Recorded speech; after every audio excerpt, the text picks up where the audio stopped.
Texas, summer 1944. The heat rose from the earth in waves that seemed to have weight and dimension, pressing down on everything beneath the endless expanse of sky. The landscape stretched out in every direction with an almost violent emptiness, broken only by the distant shapes of cattle and the skeletal frames of windmills turning against the furnace-bright afternoon. At Camp Hearn, situated far from any town or city, 12 German women stood assembled in formation, their uniforms hanging loose on frames that had been reduced by months of captivity, transport, and rations too meager to sustain health. Their eyes had adapted to accommodate the brightness of the Texas sun, yet still they squinted against a light so intense it seemed to penetrate skin and settle in bone. They had crossed the Atlantic in conditions that could only be described as inhumane, packed into cargo holds of transport ships, where ventilation was minimal and hope seemed an impossible luxury. The journey had taken 3 weeks, though in their minds it stretched into something timeless and terrible. They had been told repeatedly during their captivity that America was a land of savages, that if they fell into American hands their fate would be worse than death. The regime's propaganda had painted vivid pictures of brutality and degradation. Yet now they stood on Texas soil, wondering what awaited them in this foreign land so vast it seemed another world entirely. These were not ordinary prisoners of war. They had been nurses and communications operators, clerical workers, and medical assistants who had volunteered or been conscripted to serve the German military during the final years of the war in North Africa. They had been captured when the Allied forces pushed relentlessly through the desert, and they had endured the initial shock of becoming prisoners. Now they found themselves in a prison camp in the middle of nowhere, far from family, far from anything recognizable, facing an uncertain future in a country they had been taught to fear and despise. A rancher named James Mitchell arrived at Camp Hearn on a Tuesday morning in late August, driving a truck that had seen better decades. Mitchell was a man in his middle years, weathered by sun and work, with kind eyes that suggested he had lived through enough to understand that life was rarely simple. He had come because his ranch, located 30 miles north of the camp, needed workers desperately. His sons had enlisted, eager to fight the enemy they had learned to hate through their own government's propaganda. His regular hands had either joined them in service or had drifted toward the oil fields where wages were higher and danger seemed more abstract. Mitchell had not expected women. The camp commander, Major Robert Stills, had informed him that female prisoners were available for work, but this information had barely registered in Mitchell's mind. He had imagined perhaps a few women mixed in with larger groups, but the official notice made clear that 12 women had been separated from other prisoner populations and designated for labor assignment. Mitchell approached this prospect with uncertainty. Women prisoners seemed complicated in ways he did not fully understand. When he first saw them, standing in formation in the shadow of the mess hall, something shifted in his perception. These were not the tough, hardened enemy soldiers he had half expected. Instead, he saw young women whose frames seemed almost fragile, whose eyes held something beyond fear, something like a desperate, guarded hope that perhaps things might be different here than they had been elsewhere. Their cheekbones pressed sharply against pale skin. Several had visible signs of malnourishment, despite the camp's efforts to provide adequate rations. One woman had her left arm in a sling, the result of an injury during transport that had not been properly treated. Mitchell removed his hat and moved toward them slowly, the way a rancher might approach a spooked horse, understanding instinctively that sudden movements and loud noises would only deepen their anxiety. His foreman, a man named David Coulter, who spoke German from early childhood, accompanied him. Through Coulter's translation, Mitchell explained that he represented a ranch that needed labor, and that he wanted to understand what kind of work these women were capable of performing.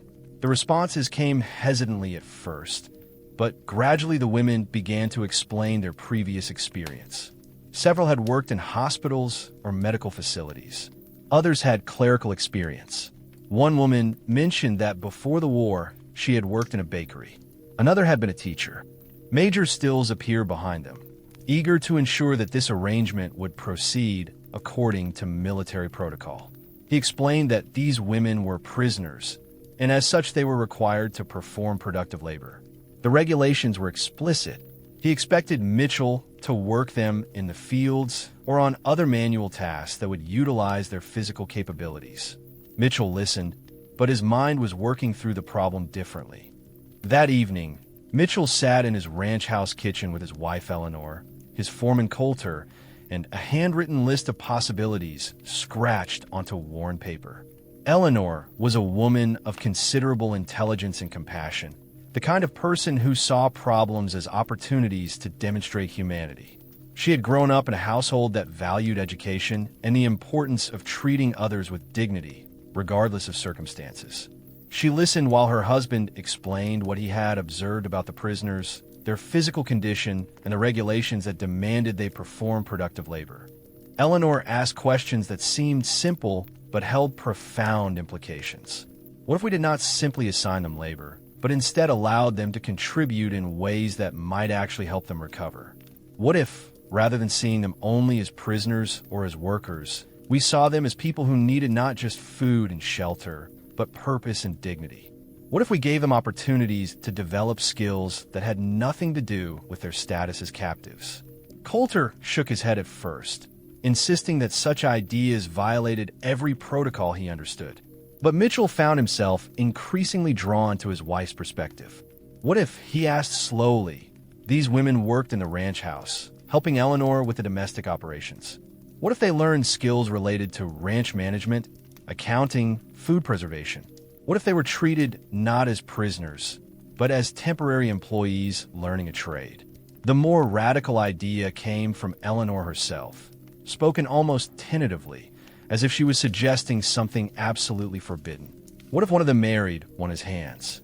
What if, through marriage to an American citizen, one of these women could escape the legal classification of prisoner entirely and become something else, something protected by marriage and law rather than defined by the accidents of capture? Mitchell stared at his wife as if she had suggested they should declare war on the United States government. The impossibility of what she was suggesting seemed almost beautiful in its audacity. Yet as he considered it, the logic became undeniable. If a German prisoner of war married an American citizen, her status would change fundamentally. She would no longer be technically a prisoner. She would be a wife, and the law would recognize her differently. The next morning, Mitchell arranged a meeting with Major Stills and a visiting colonel from the Regional Administration Office. He explained carefully that he believed the women prisoners could be far more productive in positions that developed their intellectual and practical skills rather than in field labor. He suggested that they could assist in ranch house operations, learning how to manage complex domestic systems. He proposed that they could help with bookkeeping, food preparation, and other tasks that required attention to detail and trust.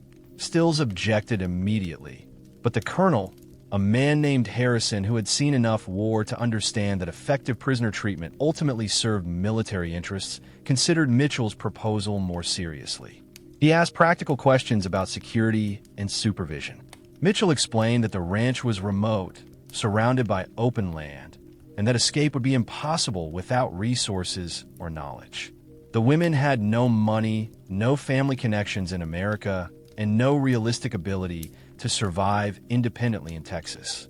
The most effective security would be to give them a reason not to escape. After considerable discussion, the colonel agreed to a trial program. The women would be allowed to work on Mitchell's ranch in various capacities, provided that security protocols were maintained and documentation was thorough. Mitchell left that meeting with permission for what amounted to an unprecedented arrangement, but he remained uncertain about Eleanor's more radical suggestion. Marriage seemed impossible, unthinkable, and yet it had planted itself in his mind as a possibility. The first woman to arrive at the ranch was named Renata. She was 24 years old, the daughter of a professor from Hamburg, educated and fluent in English, having studied the language as part of her gymnasium education. She had worked as a nurse in North Africa before her capture, and she had endured the same journey across the Atlantic as the other women. When she first arrived at the ranch, her eyes were filled with a mixture of hope and skepticism, as if she could not quite believe that any situation involving her captivity could improve. Eleanor put her immediately to work in the kitchen, teaching her American methods of cooking, preservation, and household management. Renata proved to be an intelligent student, quick to understand new techniques and eager to demonstrate competence. She asked detailed questions, took notes, and within a few weeks had become indispensable to the ranch's domestic operations. She did work that Eleanor had previously done entirely alone, and the burden of maintaining the ranch house was significantly reduced. It was during this time that Mitchell's son Thomas returned home on leave from his military service. Thomas was 23 years old, hardened by months of training, but still maintaining the fundamental decency that his parents had instilled in him. He was shocked to discover that a German prisoner was living in his family's home, working alongside his mother in the kitchen. His initial reaction was one of suspicion and concern, but Eleanor explained the circumstances clearly. She made Thomas understand that Renata was not a soldier or an enemy, but a woman who had been conscripted into service just as he had been. Over the course of several weeks, Thomas encountered Renata frequently. He noticed her intelligence, her willingness to learn, dedication to her work. He observed the way she moved through the ranch house with growing confidence, the way her face gradually lost some of its pinched, fearful expression as she began to feel safer. More than anything, he noticed that she was beautiful in a way that had nothing to do with her physical appearance and everything to do with her character, her resilience, and her inherent dignity. Renata, in turn, noticed Thomas. She saw in him a reflection of her own country's young men, yet different in fundamental ways. He treated her with respect. He asked her questions about her life in Germany, about her family, about her hopes for the future. He did not speak to her as a prisoner or as a curiosity, but as a person whose thoughts and experiences mattered. The first time Thomas spoke directly to Renata alone, Eleanor had stepped outside to tend her garden. Thomas came into the kitchen with a cup that needed repair, pretending to ask for her assistance with a task that Eleanor might have been able to help with more efficiently. Renata understood immediately that this was not primarily about the cup. Thomas was looking for an excuse to speak with her privately, to cross the distance that etiquette and circumstances had maintained between them. In broken German combined with English, Thomas explained that he was going to ask her something that he knew was probably inappropriate and certainly unusual. He wanted to know about her life before the war, about her family, about her hopes and dreams. Renata answered his questions hesitantly at first, then with increasing openness. She told him about growing up in Hamburg, about her father's academic work, about her childhood dreams of becoming a nurse. She explained how the war had consumed everything, how she had been conscripted into service, how capture had seemed at the time like the end of everything. As weeks turned into months, these conversations became more frequent and more intimate. Thomas began to see past the prison clothes and the status of captivity to the woman underneath. Renata began to understand that Thomas was different from other American soldiers she had encountered, that he possessed a capacity for empathy and understanding that transcended the boundaries between captor and captive. When Thomas asked her to marry him, it happened not in a dramatic moment, but during a quiet afternoon when Eleanor was in town and Coulter was working in the North Pasture. Thomas had purchased a simple ring from the jeweler in town, using his military pay. He presented it to Renata not as a romantic gesture alone, but as a proposal that would fundamentally change her status, her future, and her life. Renata understood the magnitude of what he was proposing. She knew that marriage to an American citizen would transform her from a prisoner of war into something else entirely. She would become a wife, a person with legal status in America, someone whose future would no longer be defined by her capture or her nationality. But more than that, she understood that Thomas was offering her something beyond legal protection. He was offering her love, respect, and a future built on the foundation of genuine human connection. She accepted his proposal, and Thomas immediately began working with his father to navigate the complex legal and military requirements for marriage between a prisoner and a citizen. Major Stills was predictably opposed to the arrangement, viewing it as a violation of protocols he barely understood but deeply respected. Yet the colonel who had authorized the initial placement of Renata at the ranch intervened on Thomas's behalf, arguing that marriage to an American citizen created a situation so legally complex that it actually made her status as a prisoner moot. The wedding took place in the local church in the nearest town, with Eleanor and James Mitchell present, along with Coulter and several ranch hands who had come to know Renata and respect her. The ceremony was simple, bound by the constraints of wartime and her status as a German national, but it was profound in its implications. When Thomas placed the ring on her finger, Renata wept quietly, understanding that her life had fundamentally transformed. News of the marriage spread quickly through Camp Hearn and beyond. Other German prisoners learned that one of their companions had been permitted to marry an American, that her status had been transformed through an arrangement that seemed extraordinary and impossible. Within weeks, other ranchers and local men began to ask about the possibility of meeting the remaining German women prisoners. Some were genuinely interested in romantic connection. Others saw an opportunity to obtain labor while complying with new regulations that seemed to be evolving in response to the situation. But Eleanor and James were concerned about ensuring that any arrangements involving the other women would be built on genuine connection and respect rather than exploitation. Eleanor insisted on personally interviewing any man who expressed interest in meeting one of the women. She asked probing questions about his family, his character, his intentions. She made clear that she would not facilitate any arrangement that treated these women as commodities or opportunities. A man named Frank Larson, who ran a smaller ranch about 15 miles away, expressed interest in meeting the women. Frank was 32 years old, never married, and owned his ranch outright. He was known in the community as a fair employer and a man of good character. Eleanor invited him to the house for coffee and spent several hours understanding his motivations and assessing his character. Frank explained that he had been engaged before the war to a woman from Minnesota, but she had married someone else while he was working to establish his ranch. He had accepted the loss, but he had not given up the desire to find a companion and build a family. Frank met a woman named Ingrid, one of the other German prisoners, who had worked as a secretary before the war. Ingrid was intelligent, organized, and had begun to lose the haunted look that had characterized her expression when she first arrived at the camp. Frank asked her about her life, her experiences, her dreams for the future. Over the course of several weeks, their relationship developed gradually but intensely, built on long conversations where language was not a barrier, but rather an opportunity to understand each other more deeply.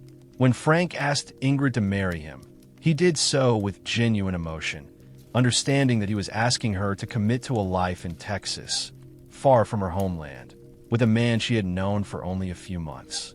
Yet Ingrid understood that this marriage represented freedom, a chance to escape the legal classification of prisoner, and an opportunity to build a new life in a country that had shown her unexpected kindness. The second wedding took place within 2 months of Thomas and Renata's ceremony. Again, the community gathered, recognizing that something significant and unusual was occurring. By this time, Major Stills had been reassigned, replaced by a commander who was more inclined to adapt to circumstances that seemed to be beyond the scope of traditional military protocol. The colonel who had authorized the initial arrangement continued to support the unfolding situation, understanding that the women's treatment and status was now the subject of attention from higher levels of command. A third woman, named Margaret, met a veterinarian named Robert Chun who occasionally visited the Mitchell Ranch to treat sick animals. Robert was a widower with 2 young children, struggling to manage his household and his practice simultaneously. When he encountered Margaret, he found her not only a beautiful woman, but also a skilled domestic manager and a gentle person who had experience working with children.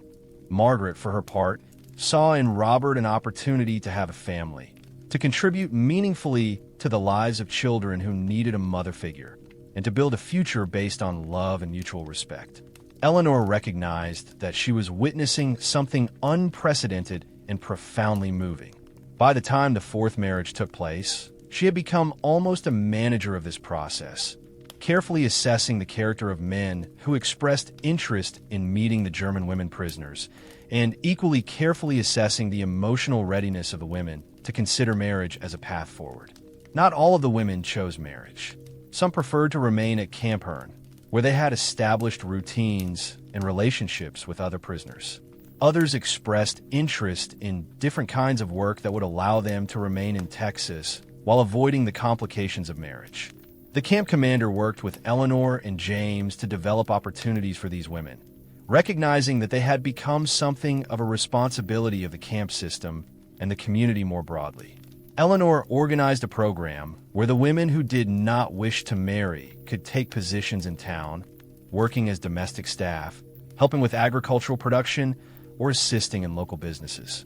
Through these positions, they began to build lives that were rooted neither in captivity nor in marriage, but in work and contribution to their communities. Some of these women eventually developed romantic relationships and did marry, but on their own timeline, after they had established independence and agency in their new circumstances. By 1945, as the war in Europe drew to a close, the situation of the German women prisoners had transformed almost beyond recognition. Some had married and were now American citizens in all but the most technical sense. Others had established themselves as valued members of their communities.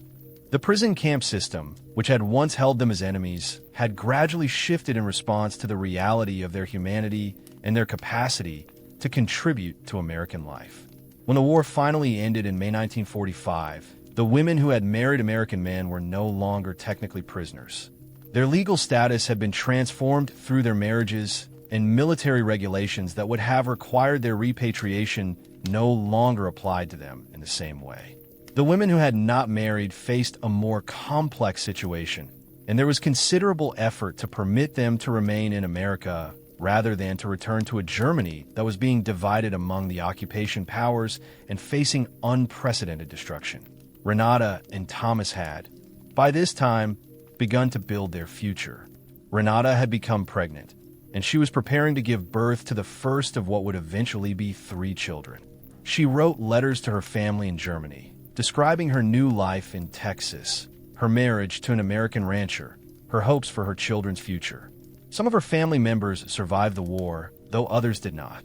Her father had died in an accident in 1943 before her capture, and she never learned the fates of several cousins who had been conscripted into military service. Ingrid and Frank built a successful partnership on their ranch, with Ingrid bringing organizational skills that improved the efficiency of their operation. They too had children, and Ingrid eventually became a respected member of their rural community, teaching English to children at the local school and helping other German immigrants who arrived in the post-war years. Margaret and Robert created a blended family that flourished under Margaret's care. Robert's children, initially uncertain about their new situation, grew deeply attached to Margaret. She proved to be a caring mother figure, helping them navigate the loss of their biological mother, while creating a new kind of family structure that incorporated their father's love and her own commitment to their well-being. The other women who remained in Texas found their own paths forward. Some worked in businesses that eventually employed them in positions of responsibility. Others married and created families.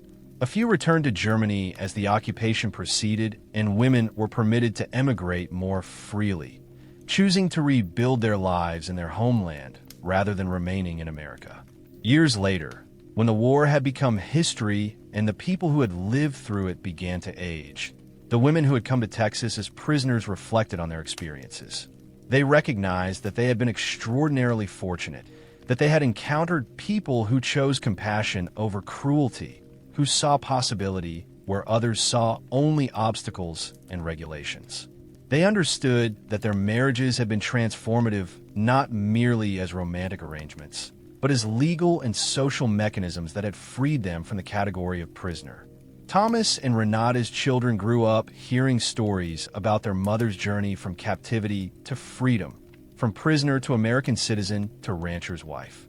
The children understood that their mother's courage and their father's compassion had created the foundation for their existence.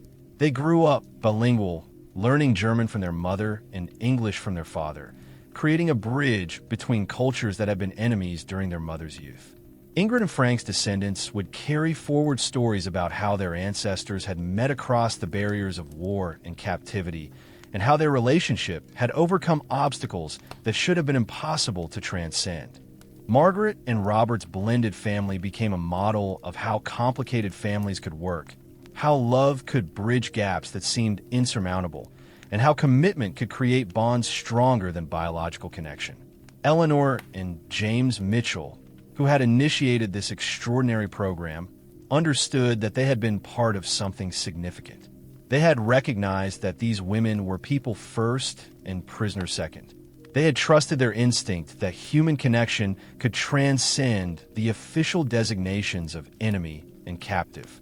They had believed that compassion was not weakness, but rather a form of profound strength.